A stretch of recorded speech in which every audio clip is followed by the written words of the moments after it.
Hola familia, I'm Roselyn, and this is Growing Up Spanglish, a podcast about the chaos of being raised between two cultures. If you grew up speaking English at school and Spanish at home, navigating traditions, family expectations, and everything in between, then you're in the right place. Our stories, our experiences, and maybe a little chisme along the way. This podcast is recorded at CoLab Studios in the heart of Miami. You ready to kick things off with the word of the day? Let's do it. The Spanish word of the day. I remember the first two, mudanza and embarazada. Ooh, yeah. So I'm out here learning. Nice. So we start off every episode with KJ, who's a non-Spanish speaker, being taught a Spanish word. I love that. So today's word is going to be like really simple. Oh, yeah? I feel like you're going to get it. Okay. It's just going to be colegio. Am I supposed to guess? What it is. Yeah. Colegio. You got this. Colors? That's interesting. I always like to see where someone's mind goes when they're trying I to... hit him with the closed mouth nod. Like, Colegio. Can you use it in a sentence, please? In a Spanglish sentence, please. Okay. A Spanglish sentence. Oh, it ain't as easy as you thought it was. My brain is glitching. Yeah. It's tough. Mi hermana sends her kids to a private colegio. School. Hey, let's go. Because you said me, hermana, that's my friend. Sister. That's my sister. Okay. That's I my. can see why you would Yeah. think friend or okay. Yeah, because wait, People do say mi hermana or hermano, and but they're they talking say about it like, friends. bro, like that's my dog. So yeah. That's true. it's a sexy. Okay, yeah, I'm rolling. So How do you it's spell it? spelled COLEGIO. COLEGIO. I'm not gonna remember that one. I'm definitely bound to forget that there's a silent G. Colleague in Like- Yeah. Colegio. Yeah. I appreciate you. Amazing. Great. I'm Who always needs here to Duolingo? Who facilitate, needs yeah. them? Today on Growing Up Spanglish, we're thrilled to welcome Lauryn Lawrence, an Afro-Latina artist, curator, and writer whose work dives deep into themes of identity, intersectionality, and cultural memory. Born and raised in South Florida with Jamaican and Dominican roots, Lauryn has cultivated a multidisciplinary practice that bridges photography, curation, and storytelling. Her acclaimed photo series Womanhood spotlights the nuances of intersectional communities, while her curatorial projects like Reimagining Docile Bodies challenge societal norms and celebrate the diverse narratives of marginalized identities. Welcome, Lauryn, to the show. That was like the best introduction I heard. I was like, are you hiring? Can I bring you with me to other places? Yes, you deserve your applause and your flowers. My girl got a master's, okay? I went to Colegio. Love it. Yes, love you it. I went love to London and you Yeah. got your master's there. That's amazing. So we I got to put did. some... Yeah, big respect. I I on was her with the name. mandem and the gyaldem. Oh my God. Using the ends. That was in the end. I just wanted to tell you, I don't know if anybody's told you this before, but you have such an amazing energy about you. Every time I see you, you just have such a warm and welcoming energy. I just wanted to tell you that. I feel like I know her, and this is my first time meeting her, which is crazy. And You feel every me? time that I see you, it's always warm and kind. So I wanted to let you know that about yourself. We appreciate you. You got to big it up. Thank you Yes, so much. of course. Because that's how I want to enter every room, honestly. And you do, and you are. Let's take it back to your childhood. What part of South Florida did you grow up in? I'm born and raised in Miramar. Hey, okay, Miramar girly. girl through and through. And there is a big Jamaican community in Definitely. Miramar. I think Broward has the best Caribbean restaurants. Oh, you I said it. know what? I think I agree. I might be down with that I one. stand by that one. Yeah, I'm down with What that are one. some of your favorites? Like even when I think of Everton's, Yes. when Shout I out think to about, I do like Everton. finger licking. There's a few on 441. Yes. Mm-hmm. Okay, cute. What's like your favorite Jamaican dish that you gotta? No brainer, stew peas. I do love stew Okay. peas. It's just like one of those meals where I can compare it to like sancocho, and also like mangu. Very different, but meals you can eat at any point of the day. They're comforting. A little stew peas and rice. I can watch a little movie. I can relax. I don't know if I would encourage eating that for going out. It's very heavy. Right. It's a lot of beans. Yeah. Similar to mangu. If I eat mangu, it's like, Yeah. the day is all better again. Can you make it? Like you? I can make mangu. I have not mastered making stew peas yet. Okay, I got have to become more patient to make stew peas. I think. Yeah. Okay. Or get a crock pot. Oh, Crock pot is where it is. Or get a crock pot. Get an interesting. Instapot. My wife cooks all the time, and I love stewed beef. And it just takes really long to prepare. But what she'll do is put it in the crock pot, run off, go do something else. And by the time she gets back, 30, 40, It's an just hour sticking in later, the it's crock. ready to go. And it's all fall off the bone. I feel like the kids are really losing real recipes. Yeah. Look it up on YouTube. I guarantee you there's somebody who's using a crock pot to make stew peas, and they can walk you through it. Yeah, I believe it. Speaking of the kids losing recipes, a TV recommendation if you're looking for something to watch on Netflix. Let's Always go. taking a recommendation. I randomly put on this movie called Nonas. No, I say Nonas because I'm Spanish as fuck, but it's an Italian word for grandmothers, I think. It has a great cast, Susan Sarandon and Vince Vaughn. The movie is basically him being so connected to his mother and grandmother and wanting to recreate the recipes. Yeah, maintain those cultural traditions. Through opening a restaurant in honor of them. Oh man, I might spoil. Are y'all gonna watch it? I'm gonna watch it. Yeah, I'm down to watch it. His Plot. mother leaves him a letter. She passes away and she leaves him a letter, but he is hesitant to open it because, you know, the grieving process. Yeah. So when he finally does open it, one of the things that he kept trying to master was remaking his grandmother's gravy. Italians call gravy their sauce. Yeah. And he couldn't figure out one ingredient that would make the sauce sweet. And he kept asking family friends, like, do you know what it was? Like, he couldn't figure out. So when he finally opens the letter at the end of the movie, the mom had given him the recipe for his grandmother's sauce. And he finally figured out what made it sweet. It was so good. It was. That reminds me of, have you guys ever watched the show Black Cake? It's based off a book. Yes. It reminds me of that, Yeah. where it's like that conversation of maintaining cultural traditions through food that was passed down. Making food is like storytelling in a lot of ways. Absolutely. So yeah, I'm in that Watch journey. it. Yeah. What are you trying to recreate? Do you Aside from have? stew peas? Yeah. I want to know how to make sancocho for sure. And I know there's someone that's going to be like, how you don't know how to make that? Fun fact: revoke my Spanish card because I don't like sancocho. What if I was like, interview over? Look, more egregious though, because she don't like plantains either. What? I don't Sweet like plantains. sweet plantains. No, is plátano slander? I'm a very particular person when it comes to food. The reason I don't like sancocho is I don't like soups in general. Okay. I don't like understand. hot food. It just feels heavy. So a sancocho, while it may be warming to the soul, Yeah. that's exactly why I don't want to eat it. My dad calls me a jibara every time. I'm like, no, I don't want like my mom will make it. It's a thing. You Yeah, go it's a to thing. your family member's house, they're making sancocho. People come Yeah, over for the everyone's sancocho. But I'm like, I'm good. I could have the food and something warm or hot, but I need to have greens or something crunchy along with the plate. Like a refreshing element. Yes, Yeah, that's yes. understandable, I'm very honestly. particular. But then the sweet plantains, because I don't really like sweet stuff like that. People like their maduros like the darker, the Yeah. better, and they love it because that thing's sweet. I'm like, love oh, it. That's the bag That's right how there. I like it. Yeah. That's how I like it. Just gotta just do off with her. Just anyway.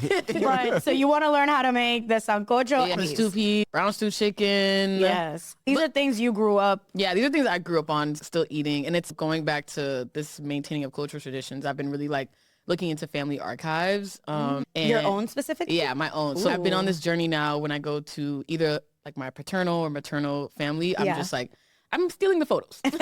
I'm taking them straight out the Kids books. are also losing the photos. No, but Oh yeah, they're losing the photos. we should take them from our parents. Yeah, you about to go anyway at some point. Like, Oh. Yeah. let me get that real quick. Jeez, I hear you.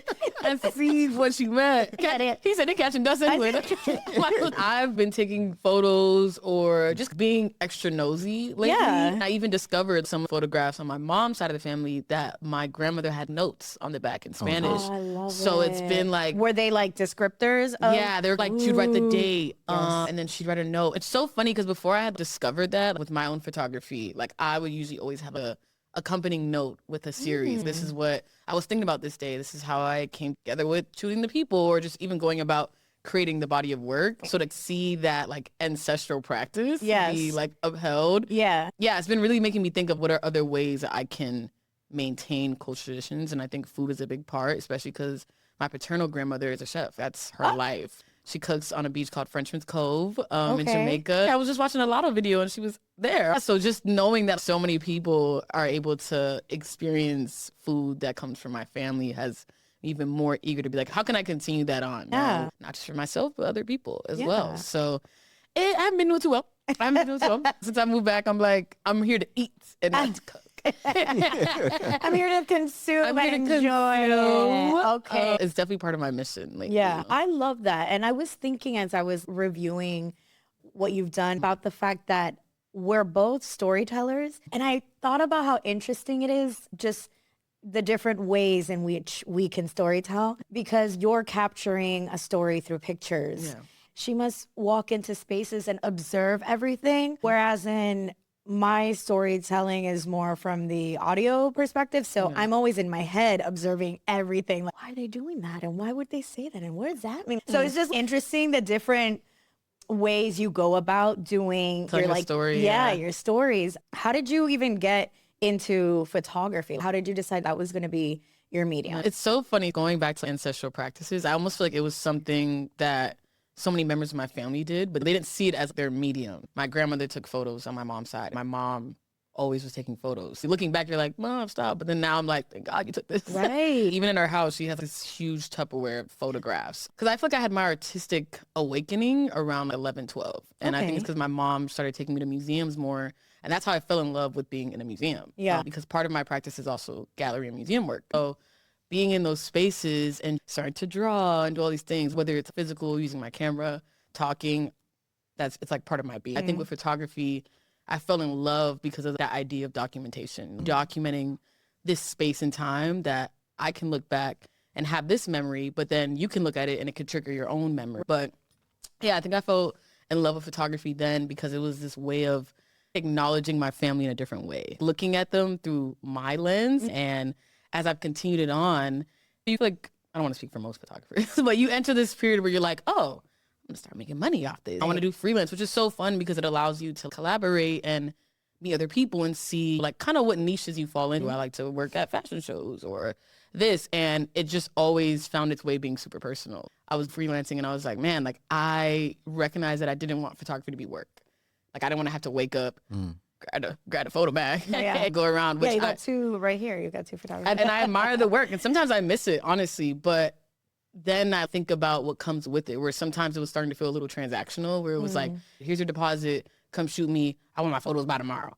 Post, bye. And that's it. I think with photography, what I fell in love with it began this extension of connection we have now because I've been in your space and it's very vulnerable. Like getting your picture taken is like, there's so much power that a lens has. So it's like, it was starting to feel weird. Like I capture you and I just leave and you just get the photos and that's it. So I think it's always became something very personal to me. I didn't want it to just be work. I want it to be storytelling. I'm acknowledging you, what we have in common, what makes us different, and like how someone else can see this and find their own connections. Layers of connectivity is something that I really want to showcase in the work with photography. I can relate to that so much, especially when I first started my storytelling journey. I started doing a radio show that I called the Roxy show, where I would mostly interview up and coming artists within the South Florida space. And that what you said about we share this moment and then I never see you again. Yeah. And there's no hate to artists, but that is why I stopped specifically working with artists and decided to venture more into, like you're saying, preserving culture and those stories, because that felt very transactional. Yeah. I'm sharing this platform to help you share your story. They use the platform to help them promote something. It's just part of the work. It's part of the process. So then they're like, thank you. And then carry on right to the next. And I'm like, no, I don't like that. I'm like, wait a minute. I don't like how I feel.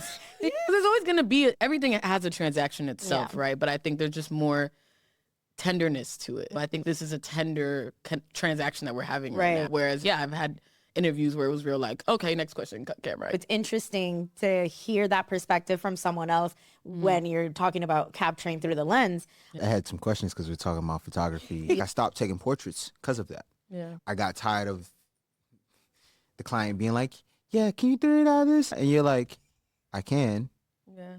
It's not going to look how you think it's going to look, but I'll do it because you want it. It's your picture. Can you it's cool. send me the raw photos? Yeah. Absolutely not. No, you never get my raws. Absolutely not. What was the triggering moment that kind of just said, where you were like, you know what, bruh? Yeah, I got to shift this. Can you take us through that? I think it was with womanhood. My first book, Woman I Know, was about the woman I know. It started with my mom, the matriarchy of that Dominican maternal side. I wanted to celebrate and acknowledge these women and have it being a space where we were able to talk about the things that we've learned from one another and how that's empowered one of us. Simultaneously, after that series, I was still shooting freelance. And I think as I started womanhood, it was a bit different because with Women I Know, these are people that I literally knew, grown up with, and was birthed by. Whereas if Womanhood, these are people where I was kind of like I met you, and you're like, oh, this is so-and-so. And now we just connected. And I think as I was doing that project and trying to freelance, it was like this moment of, like that tenderness was gone. Yeah. And I didn't like the way it made me feel. That thing of, oh, can you do this? And feeling rushed. I don't like there to be a rush. I don't like to feel like I'm being pressured because it loses that, I don't know, that connectivity for me where it's like, oh, this is like, we might as well go back to the grocery store. I worked at a grocery store. That's why I make that reference. So, yeah, I think during womanhood and seeing how the project was growing solely from word of mouth and just being like, oh, I met this person. She's doing this. Do you want to? And now I'm like, I just met you and I'm in your house now. No, I'm at your studio. I'm in your safe space. And being in those type of rooms and the conversations, and then all those people now I'm still in connectivity with. Some stronger than others because we just kept up with each other more. But it wasn't like that transactional nature of it was absent. And I think during that series, I was like, yeah, I don't know if I want to keep doing that. I say this to a lot of artists. Your practice doesn't have to be your job. Now, I get it. I'm privileged where I can have a career where I love what I'm doing and I still have my practice. And some artists are in survival mode. This is my job and this is my passion. I understand that. But sometimes looking at it in a way is because there's this pressure of making money, is that taking the soul out of it? And how can you shift that? Because then it loses essence. And as a curator, I'm paying attention to that, like how this work is in conversation with this and with you. Yeah, I think in those moments, it was, like I want my curatorial practice to be, that's my job. Yeah. I'm coming in, I'm clocking it. Yeah. And I want my photography practice just to be a bit more personal. It's like I'm having these tender conversations with someone and we're documenting this memorabilia that we can both hold on to. It's not just like, all right, done, send deposit here. Oh, here's your invoice. Yeah. During that time, I was leaning more on the tenderness than the transaction. The thing that people don't understand is like anybody can pick up a camera. Anyone can call themselves a photographer. I think there's a difference between you being a photographer and being an artist. And what you're touching on is being an artist and how there's this art to the photography, the art of the storytelling. One thing that you said here was each and every woman involved in this project plays a huge role in being their rawest self, giving back to their community and standing tall in what they believe in. You telling that part of the story is what makes it art, in my opinion. Your view on the art and the storytelling, how much of that ties into how your parents raised you or how they cultivated you? Were they ever people who were trying to get you to slow down and pay attention to the beauties of life? Maybe that's why you're so like, I can't do that transactional part in my art this way. I love that question because my parents are storytellers. When I talked to my dad the other day, the way that my dad speaks, he's very animated and you're like in the story, like what happened next? Same thing with my mom. The way that they talk to one another, with me and my brother, it's always very narrative in a very tender way. And then even when I think of my grandparents, they were always storytellers. They had stories for days. So I think in many ways because the way that I was raised and the way they've cultivated my creative thinking, which is funny because I was talking about this with somebody, like when you're raised by Caribbean Hispanic parents, like that moment of, I want to do art is like really scary. I'm glad you brought this up because as I'm looking at your journey, your educational journey, and I'm thinking like, wow, you got your master's, you went to London. And I was like, I wonder what that conversation was like. You want a degree in art? What can you do with that? So my father, who's Jamaican, he works in the banking industry. Like he's numbers, math guy.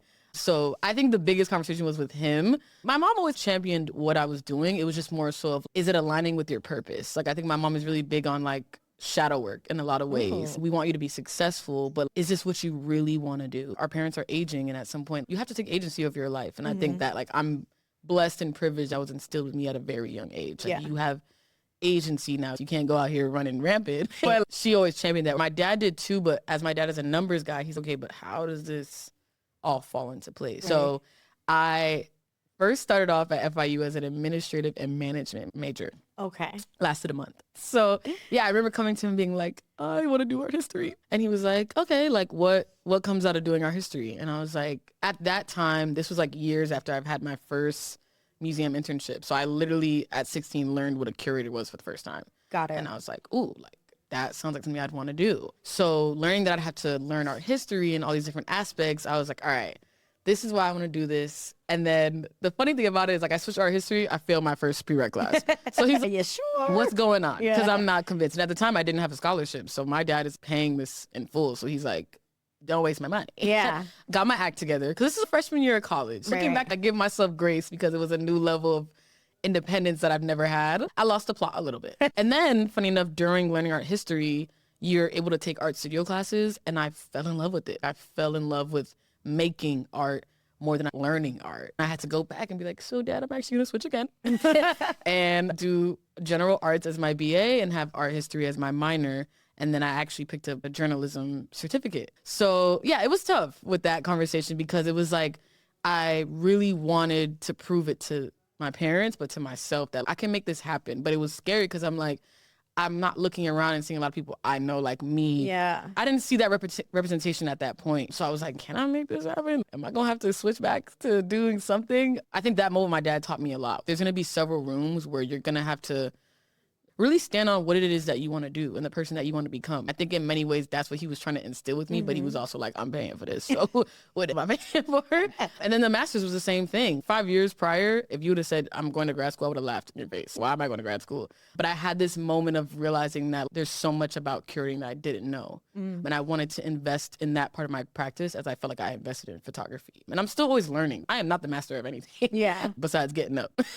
Barely the master of that.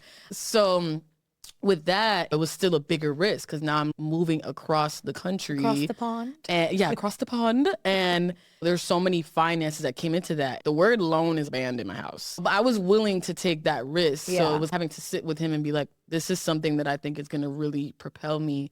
And I think also there's so many different factors that can come out of just being in spaces where art is structured differently. We came to a deal. I'll help you with housing, but tuition, you got that. And I pretty much emptied out my savings account to go to grad school. So yeah, if you're hearing this, you want to go to grad school, make sure you really want to go. And I really wanted to go. And it's something that was like an experience I'll always cherish. I can only imagine. Yeah, it's tough though, because you have a lot of academic independence, which is like beautiful. Artistic practice and museum practice are very similar because there's so many niches you can fall into. You can be a photographer, but you mainly work in landscape. You can be a curator and mainly work with contemporary art or modern art. So being able to learn the different facets of what my practice can look like was interesting. Different parts of my family that I talked to about it, they're like, so what you was doing out there? I think at the same time, we have to educate people on what we do. I can't automatically get in my feelings or feel a way that someone's like, why you want to do that? You want to be a starving artist? In the Caribbean, there's not many people that are like champion curators. And right. It's not a career that's been pushed in that way. Let the people know exactly what it means to be a curator. What goes into that? As a curator, you are like a conversationalist in a way. You're looking at so many different arts and practices and thinking, how can this be brought into a room? And how could it be interpreted differently? How can it be in discussion with something else? So even if it's like someone's solo show, this work is going to be about showcasing who this artist is, how this artist has evolved, what they're saying with their work, but also how it connects to the times. So I think as a curator, you're a sociologist, you are an anthropologist, you're an artist. You're an artist of curating spaces with work, but also with people, because people are going to come into these spaces. It's not just about art living on the wall or on the ground, but how do people interact with that? I think as a curator, I'm very internal. You have to talk a lot. I'm in my head a lot of like, all right, how can this be in conversation with one another? Okay, I want to remember this artist and their practice, but I want to remember how it can be in context with this. I'm like a notebook Band-Aid. But yeah, as a curator, you're constantly looking and you're constantly connecting. I take a very intersectional feminist approach to curating, where I'm looking at the many ways that we intersect, but the power in our similarities and our differences. Yeah. If you don't mind explaining what that means. Sure. So I learned of that term through Kimberly Crenshaw. I believe she coined the term. Intersectionality is a way of looking at how we as people have these intersections. I can acknowledge that I'm privileged to be able-bodied. I'm privileged to come from a 2-person household. I am a Black woman. I'm a Hispanic woman, like someone who might be a Black man. And we can both face oppression, both face discrimination, but in our own different way. But what's the power in that? And looking at these differences and these similarities and acknowledging them in a way, speaking to them. Again, like even something that's speaking to being able-bodied. I think it's something that a lot of people just, I don't want to say take for granted, but yeah, the fact that I can just get up and walk out of here is something that a lot of people may not be able to, or the fact that I can just get up and get in a car and drive over here. Some people don't have the privilege of being able to do that. And I think intersectionality is a layer of feminism that gets people to look at these many things that we don't see how they may intersect with others. Intersectionality is like sociology in a lot of ways. You're studying the ways that people interact, but also looking at these psychological inferences of you're this way because of this, but we may have these different intersections. Based on these classes, gender, race. Yeah. Let's talk about the feminism part of it all, right? Yeah. Because I think that at some point, because of social media, that word gets thrown around a lot. Yeah. And many people maybe don't really understand what it means. Yeah. What would you say it means to be a true feminist? You're listening to Growing Up Spanglish, recorded right here at CoLab Studios in Miami. Whether you're launching a podcast, shooting video content, or leveling up your brand, CoLab has the space, gear, and community to make it happen. Fast turnaround time, pro setup, and a creative vibe you won't find anywhere else. Need a studio? Pull up to CoLab. Book your free tour today at letscollab.us. That's Let's Collab with 1L.us. Ahora, back to the show. It's what it means to you. And I think going back to the Project Womanhood, that's what my discovery was. When you hear that word, like, what does it mean to you? And everyone had a different response. Where like to some of the women, feminism just meant looking at motherhood in a way that empowered them and looked to their generational differences or similarities, where to someone else, feminism was just being able to work, being able to move, and being able to feel the sense of freedom as a woman, as a Black woman, as a Latina woman. I think now feminism, that term is very subjective in many ways, but it still has so much like historical weight to it, where you had white feminism, where it's like, yes, women work, but like Black people, not y'all though, but other women, let's do it. I found out about intersectionality during a feminist theory course. Even when we look at layers of masculinity and femininity and the social norms that come with that, learning about the fragility that's in masculinity as well. That's all part of feminism in many ways. But again, I was privileged to learn that. What about the people that just see this online or on Twitter and it's tied in with propaganda? So they look at feminism like, oh, it's just about women equality. Free the nipple. Yeah, free the nipple. Slut walks, which is also important. Yes. But it's equity. It's looking at the many ways that we can allow different seats at the table and allow people to still have the room to speak and exist. You mentioned masculinity and femininity, and I wanted to tie that into hair and your hair journey specifically. Yeah. And I love having a fellow short hair, don't care sister with me. It look good on y'all. Y'all make it look good. Thank you, guys. Yeah. I all of a sudden started loving my side profile. It look good. Hey. Yes. And I want to talk about that, especially how important hair is in Black and brown culture. Yeah. And you had your long curly hair, then you got locks, then you decided to cut off the locks, and then you just went full chop. Full chop. I want to talk about that journey, the thought process, because I love having short hair. I've never had any question or pause about having short hair because I genuinely don't care what other people think about me. So I don't show up in spaces based on what other people would perceive me as. But I noticed that everyone else always has a concern about my short hair. You are a pixie legend. Yeah. You are. Clock it. As a Latina, right, there's this idea that our femininity is tied into our hair. Our sexuality is tied into our desirability. I love the fact that I get to talk about this with someone who's gone through that hair journey, that hair transformation. What brought you to deciding to just chop it off? It's been a very interesting journey with my hair. I face a lot of identity politics with my hair as well, especially like that journey of like middle school to high school, I felt like my hair tied a lot into the ways that people categorize me or can decide what room or what space I can fit into as Latina, Black, and created that separation that I wasn't even having in my own house, where I could vividly remember people be like, oh, well, like you're Black, but like, look at your hair. So you're not Black. Like, interesting how it's always other people that other make people. us question our identity. Yeah, always. And I just never liked that thing of you have good hair. Everybody got good hair. You got hair in your head, you got good hair. I hope you shampooing and conditioning.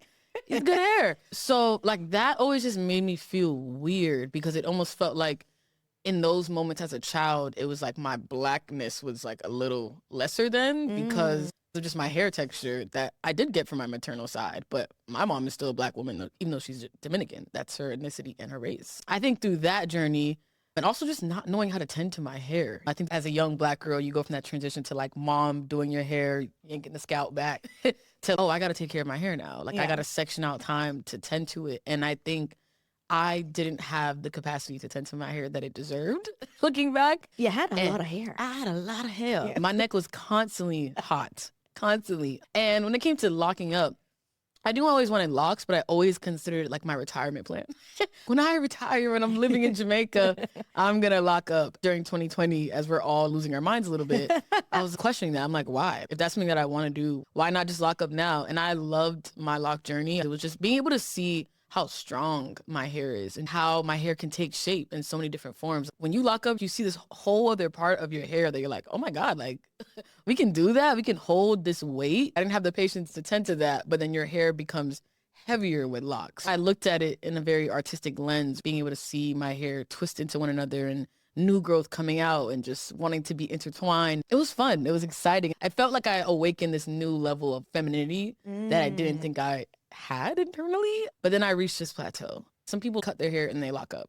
I was not doing that. I reached that point and it was just starting to feel heavy physically and mentally. I felt this weight, like I was shedding this person that I used to be, and I had to become comfortable with that. And I think that was also tied to my hair. My hair journey is very tied to who I'm becoming. It was tough because a lot of people warned me like, oh my God, it's going to be heavy to cut your locks. Are you going to keep them? And I did not keep them. But yeah, I think it just came to a point where, yes, the weight of it on my body was like physically a lot. And I'm a Florida kid. I love to swim. And just even swimming was like, I'm constantly being taken back. And I think it was just also, I feel like I was holding on to so many things and ideals and worries that I don't want to carry anymore. And I think I felt like cutting off my locks was releasing that, releasing myself in a different way. I didn't think I was going to go pixie.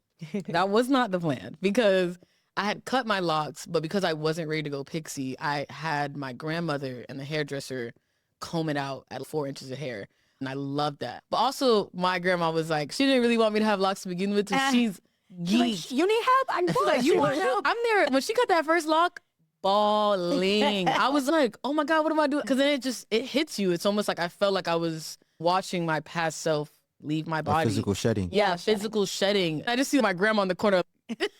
But even just that experience of having my grandma's hands in my head again, because she used to do my hair when I was younger too, and I would spend a lot of months in Jamaica. Having that tenderness again, even though it was combing out, I just feel like the younger me was also in that chair as well. Like we were having this experience together. So I had a little fro for a minute, and she was cute. But then it felt safe.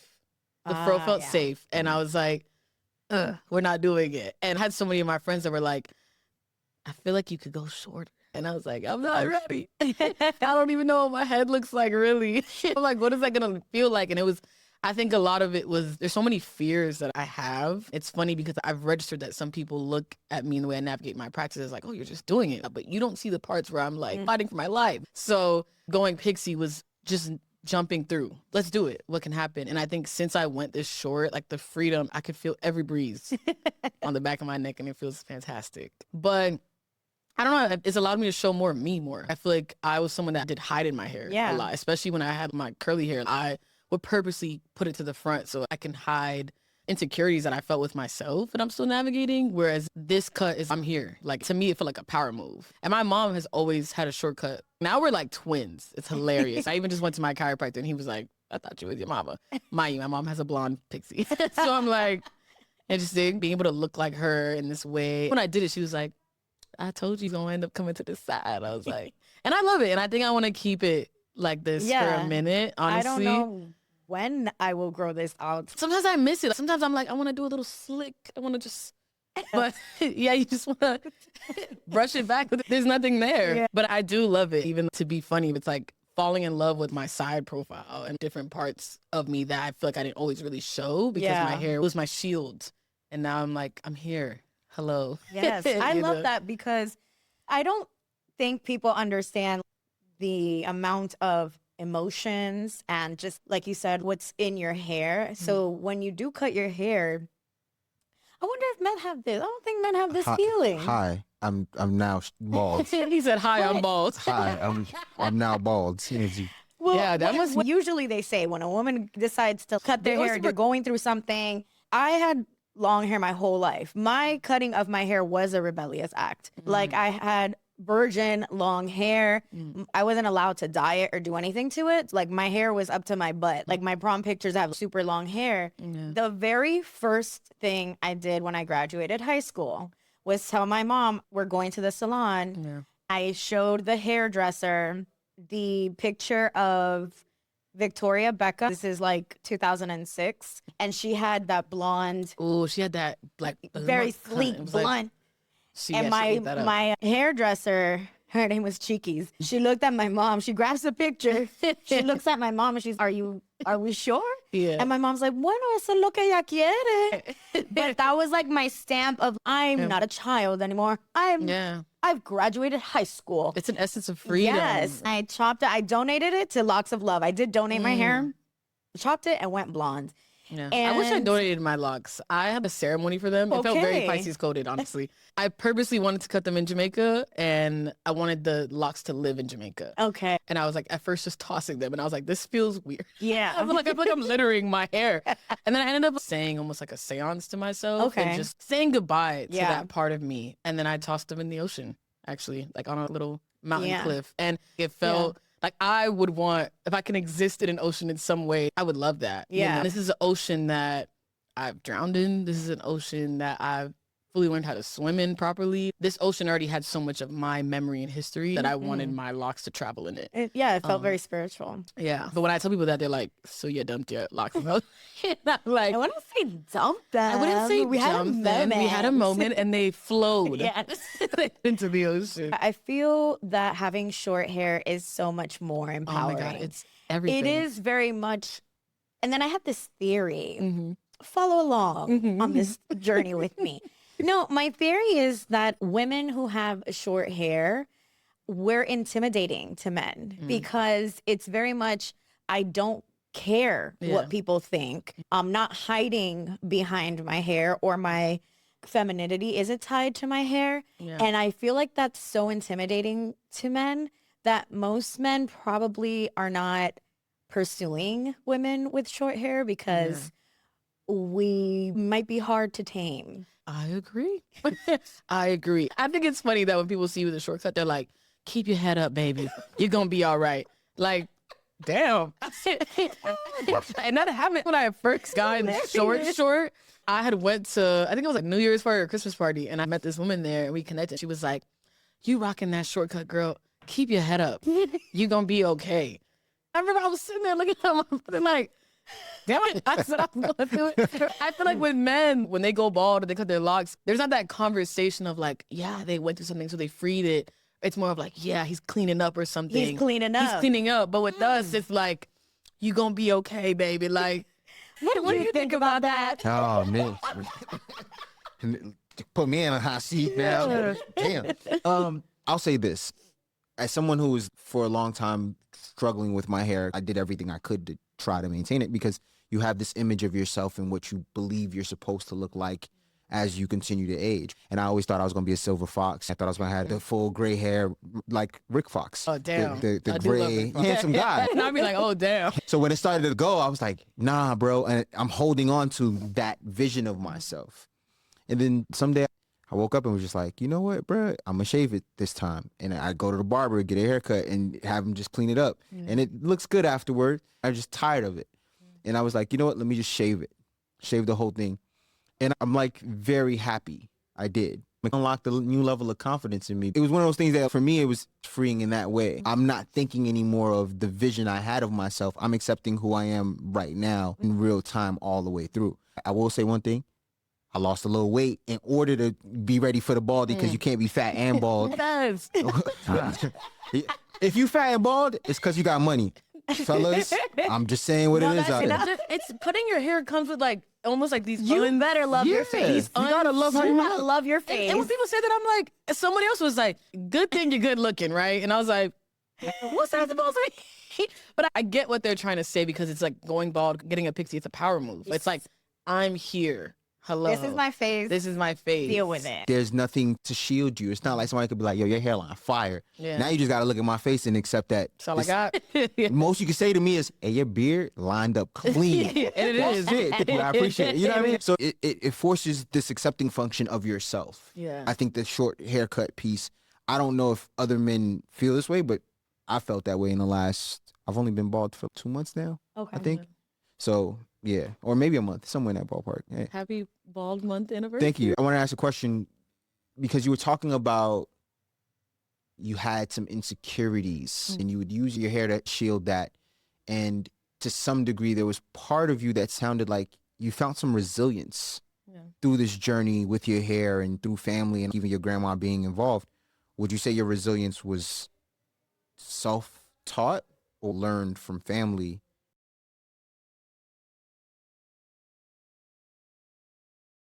Definitely taught to me. I was actually trying to remember it. Like my mom always had a saying like, you know, you're beautiful. And I would follow up like, cause you are. Like that was always her thing. If you think I'm beautiful, why do you think you're not? You know, you come from this. Very Dominican mom code. I love that.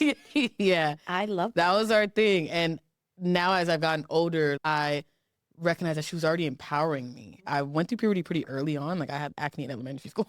And that really did something to my insecurity overall, where even when people make comments or say things, it's something that I'm already battling with myself. And even with my weight, like as you start getting these more hormones, I was putting on more weight. And I feel like that side of my family, paternal, I was a bit more full. And I got that from my mom's side. And I'm still dealing with that insecurity with my body as well. So I think when it came to this part of my hair journey, I relied on a lot of that. I've started having these conversations with my mom again because my mom is so good at seeing us in ways. I see the turmoil that's happening, and even though you're not ready to talk about it, I can see it and I can feel it. And they do that mom thing where it's, I want to cry already. Like, how did you know? So yeah, it was very taught through my mom and my dad, and just reminding me like, you are beautiful. People might tell you this, they might see you look like this, and that's on them. But also they would add elements of humor to it that would make it more digestible at the time. Yeah. And I think with this, it's like reminding myself, like, yeah, I'm beautiful because she's beautiful. Have you discussed if she was preparing you just because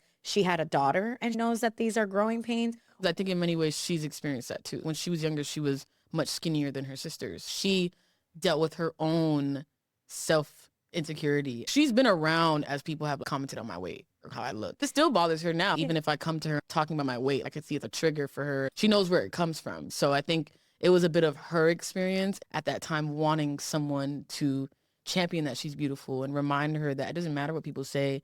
It doesn't matter if they try and tell you who you are and who you're supposed to look like.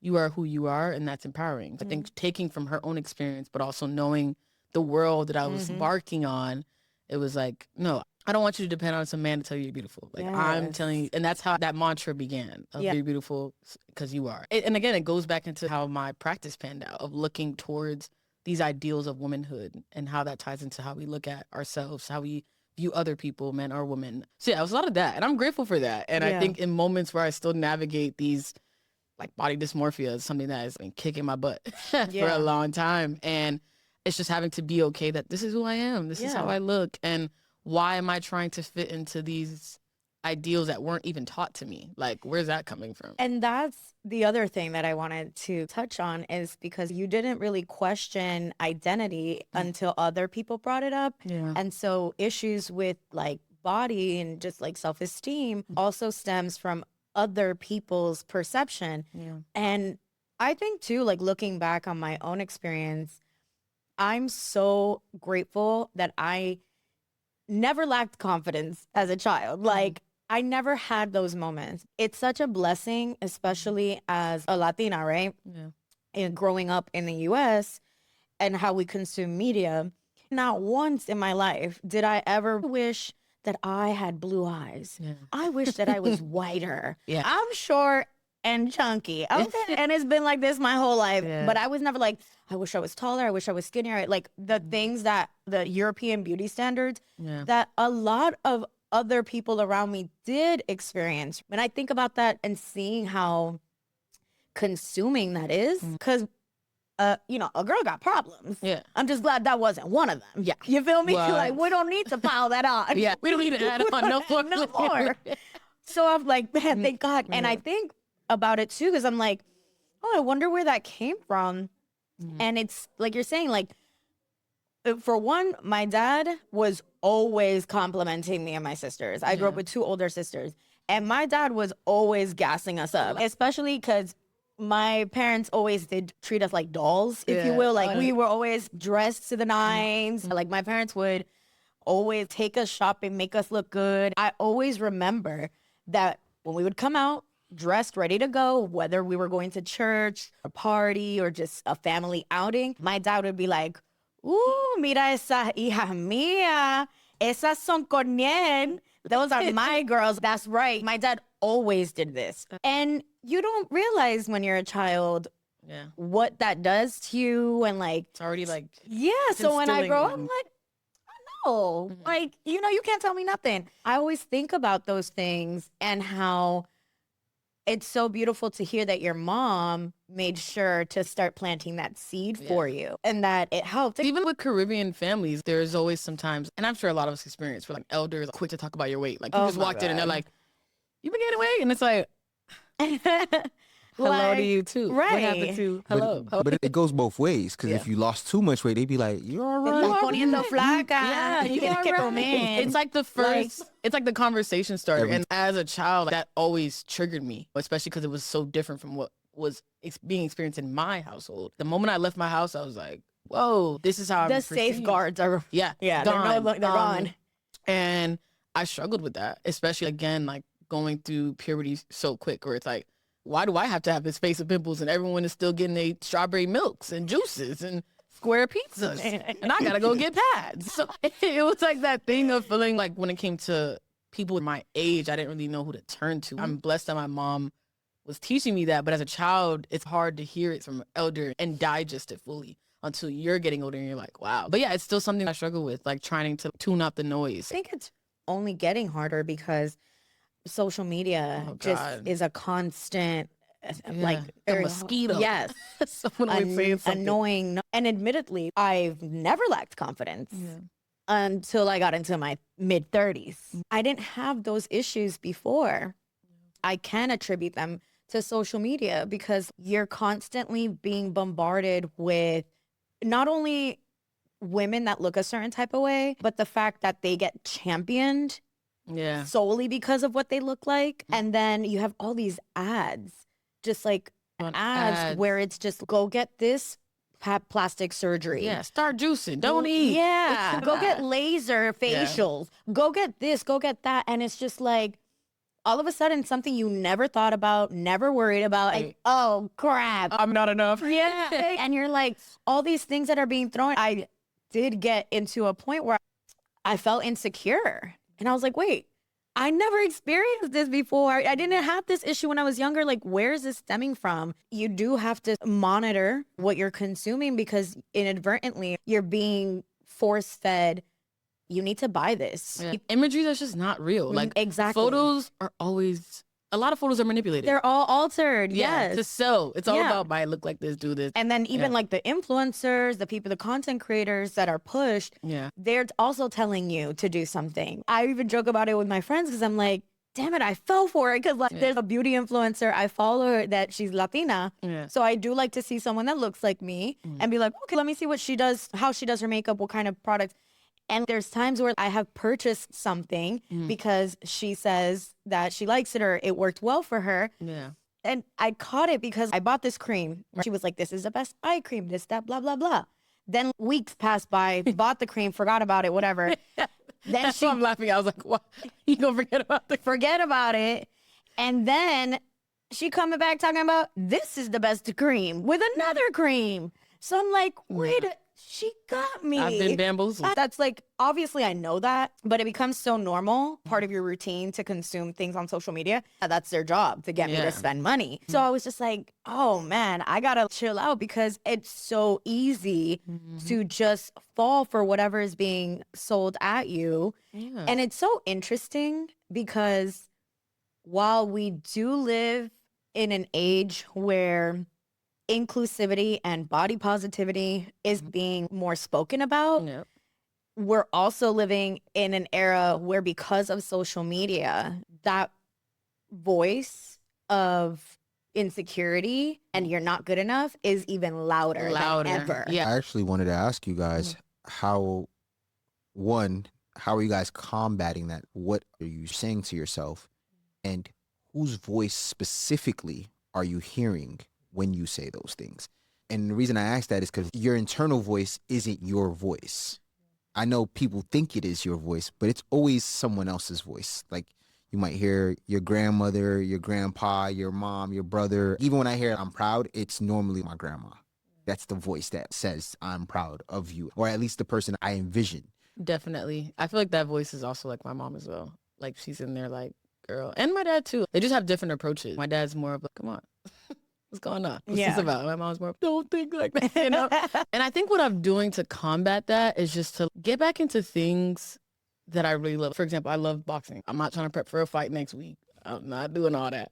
But I love it just as a form of exercise and a way of releasing frustration. Learning boxing was something I did with my dad very much younger. That was like my first entry into working out because both of my parents had a part of their life where they were boxing as an exercise. Getting back into hobbies or things that release my inner child has been combating those voices of, you don't look good, you don't look like this, and you need to buy this, where it's, no, in this moment, I'm just I'm existing, doing things where I'm just existing, locking that phone and throwing it away. Something that I'm constantly trying to learn is like learning to be more present in my everyday and just making epics out of my everyday. The way I walked my dog today was epic.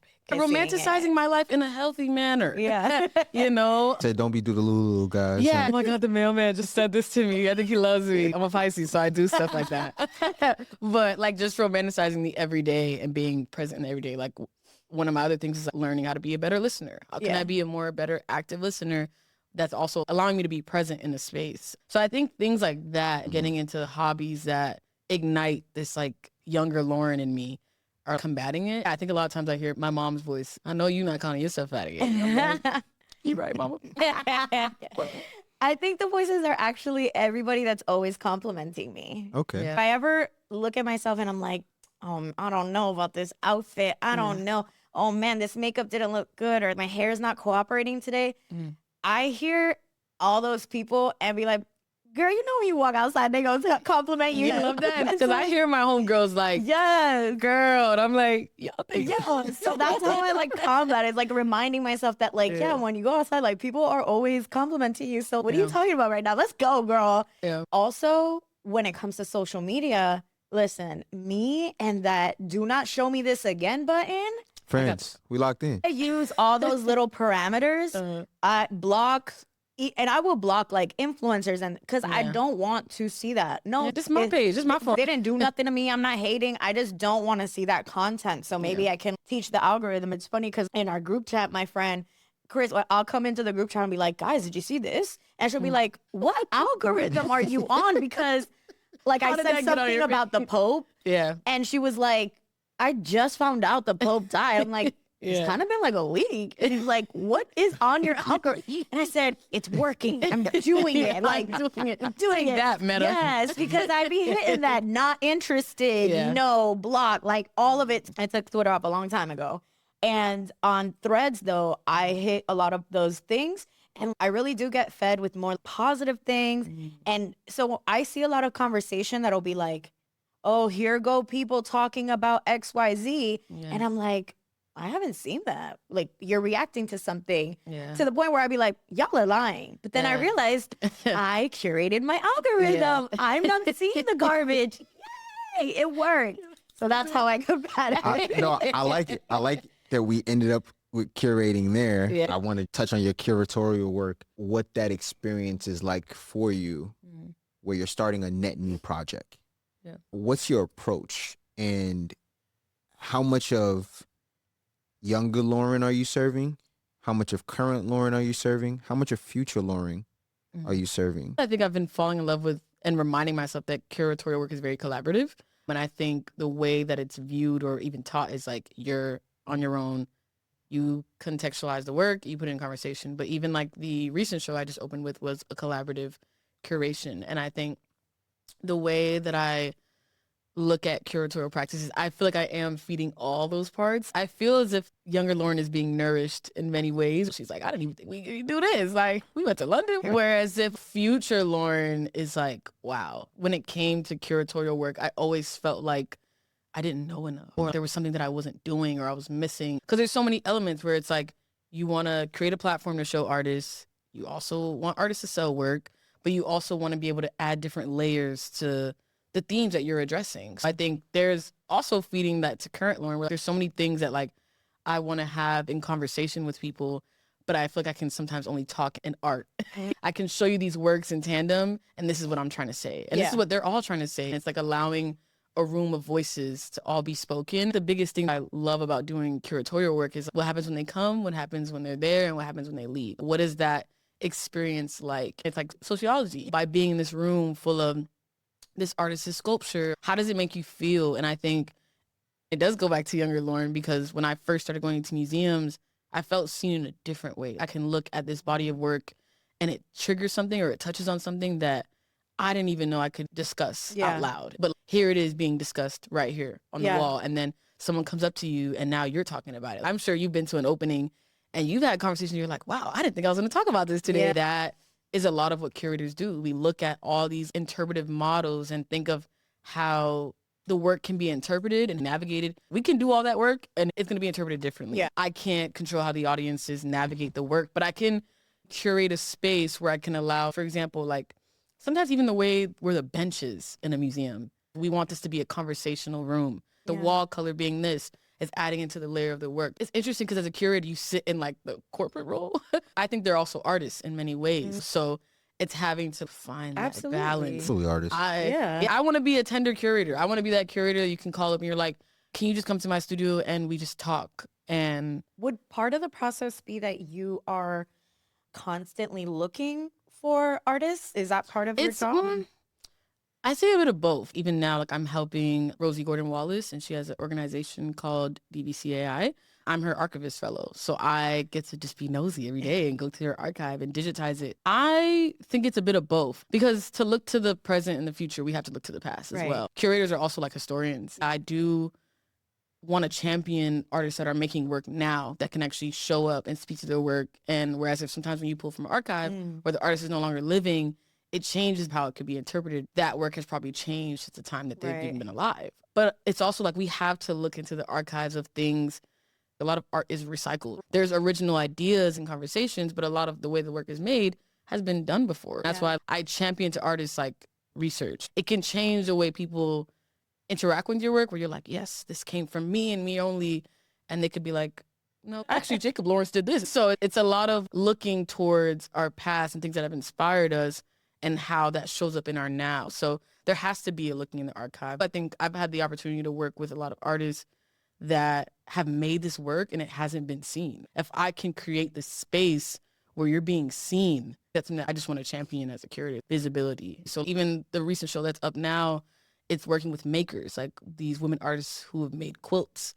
And a lot of times when we look at quilts, people don't look at it as art. You can look at a quilt and the memory that comes from that can trigger you of like your grandmother. I just will never forget during their opening, a lot of the artists, they like held my hand and said, thank you. Thank you for seeing me this way, creating this space and creating text in ways that people can look at my work differently and recognize it as art. It's an honor to be able to do that. I'm like, thank you. I'm like, if you didn't create this, we wouldn't even be talking. It's people work at the end of the day. You remember every artist that you've sat with and you've had that like connection, that conversation. It didn't feel so like, next question. It's the same with curating and photography. These moments are moments of I'm walking in my purpose because this is what I want to do. The accolades are important, yes, but to me, it's not about that. It's about like how can we create these now other layers of connectivity and visibility and tenderness through the work. What are we without art, without these connections and interactions? What is your dream curation?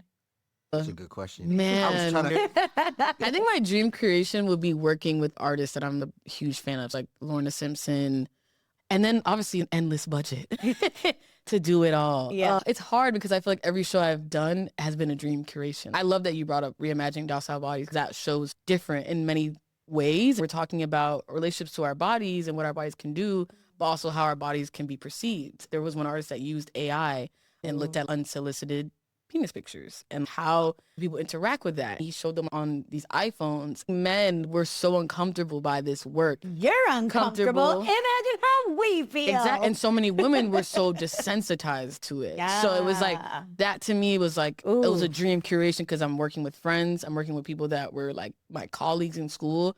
And we're talking about some pretty serious things. Yeah, and you're generating this really interesting conversation. Yeah. Wow. Okay. So I feel like the answer to that question is yes, to work with artists I've been a fan of. But I think my dream creation is to keep curating, to keep having the opportunity to do this work. Yeah. Can we just have her? This is your camera. Yeah. You should do a pitch to your favorite artist.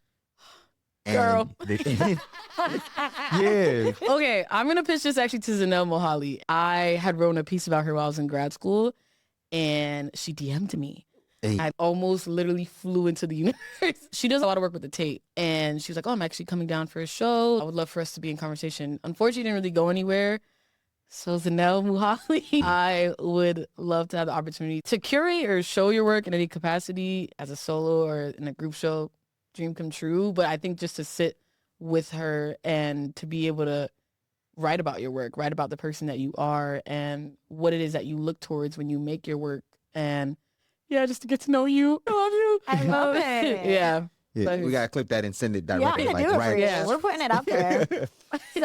We always bring this out. Just always like to know what people think is in here, if they're familiar with it. Yeah. So far, I feel like it's a 10 out of 10. Everybody Sewing kit, recognizes yeah. this. Yeah.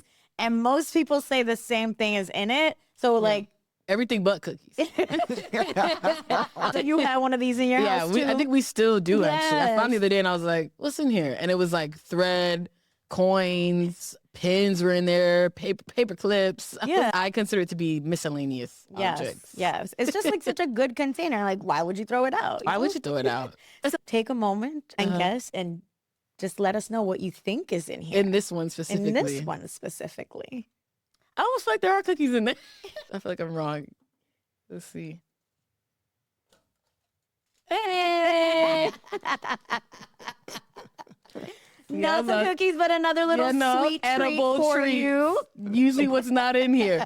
It's something you could actually... I love those little merengues. These will be torn up out of... And it's literally just like sweet air. Yeah. It's just Sugar and vibes. straight. Yeah, exactly. But thank you so much for sharing and sitting down with us. And again, like I said, your energy is just so amazing. I think that probably has a lot to do with why you're in the space that you're in. I bet people feel very comfortable around you, and I'm sure that aids in being able to share their work with you. I definitely picked that up in Womanhood and Women I Know. Yeah. You captured them in very raw, intimate spaces. You can tell that they felt comfortable being vulnerable like that, because most women don't want their picture captured. Yeah. I did start another series in London, which I'm working on now. It was similar to that, but it's different because I was looking at the ideas of home.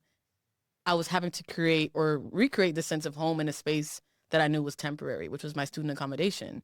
How do we recreate the sense of comfortability in a space that we know we're not going to be there long term? I wanted to see how I can also make community through that project. And it was organic and it was beautiful. It was my first time doing a series solely in black and white. I hope we get to see that soon. It will. You It's keep in us the works. posted. It will. So thank you, familia, for tuning in again to this episode. Just sending you all love. Be kind to each other. There's a lot of madness going on. And we will see you next time.